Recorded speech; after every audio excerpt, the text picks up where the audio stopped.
And I have to be your boyfriend to have any kind of rights to look out for her? No, Amber answered, honesty shining through with her tone. But you're acting like there's more to all of this when there isn't. She took a sip from her cup and waved as Carly stepped up to the mechanical bull. Luke shot Carly a smile, just the tiniest tip of his mouth, and gave her a soft nod. What are you talking about? We're friends, he told Amber. Always have been. We're just a little friendlier these days. And this wasn't just my idea. Amber shook her head. The lines are all blurred. You guys say you're just in it for the summer, purely for the sex and nothing else. But Carly likes you, and I know I've only been in town for a short time, but I think you like her too. You just don't want to admit it. Cheers and a few wolf whistles sounded around them as Luke watched the bull rock to a slow start. She's a great person, Luke. She's fun, smart, and has the biggest heart out of anyone I know. Plus, she's grown into this fearless badass who goes after her dreams and doesn't take no for an answer. The bull whipped left to right with a jerk, causing Carly to lose balance for a moment and sending Luke's heart plummeting to his stomach. But she quickly corrected herself and threw her hand back in the air over her head. She's an amazing woman, and I admire the shit out of her. Luke reluctantly tore his eyes away from Carly to look at Amber. I couldn't agree more, he told her, feeling a hard tug at his chest at the admission. Good, but just keep in mind there's a real chance one of these guys can see all of that too, she said, and gestured to the men standing around the fence, ogling Carly with hungry glares. Or they just want to get in her pants. A devious smile lifted the corner of her mouth as she reached up and patted his chest. But it's a good thing she's got a friend like you hanging around to protect her from all of these wandering eyes and torpedo penises.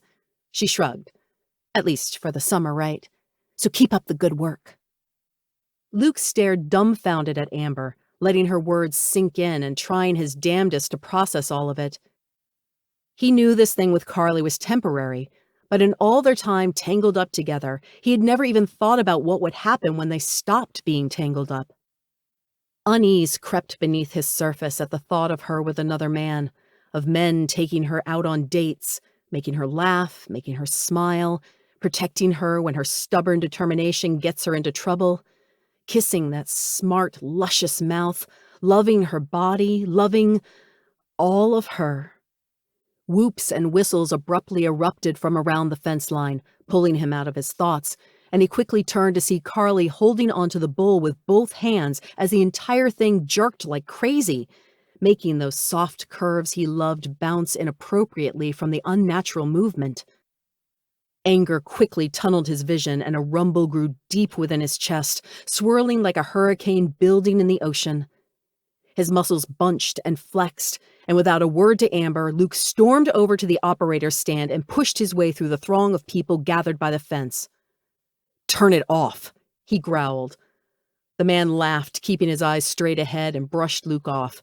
It's a joke, man. Relax. A joke?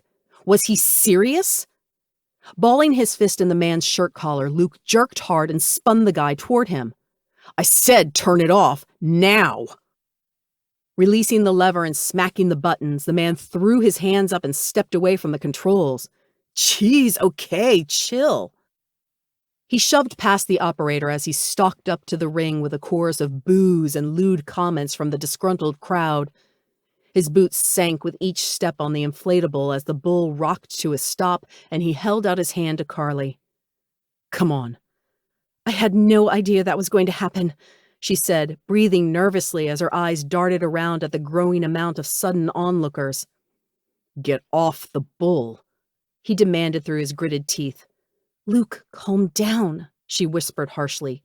People are staring. Working with what little patience he had left, Luke abandoned his original plan of taking her by the hand and carefully escorting her out of the ring. Instead, his hands went for her thighs, adjusting her in a side saddle position before bending at the waist and hauling her over his shoulder. Oh my gosh, Carly complained, her voice slightly muffled as he assumed she'd covered her face out of embarrassment. But, embarrassed or not, his little outburst had nothing on the immature display made by that asshole bull operator. You've really got to stop with this caveman routine. More whistles sounded as he carried her out of the inflatable, followed by someone stupid enough to yell, "I saw her first, McCade!" The moment his boots hit solid ground, Luke tilted forward and set Carly on her feet, his palms never straying from the position on her hips. Her hands quickly flew to her shirt, tugging the hem back in place as she shot him a thoroughly confused look. "What's gotten into you?"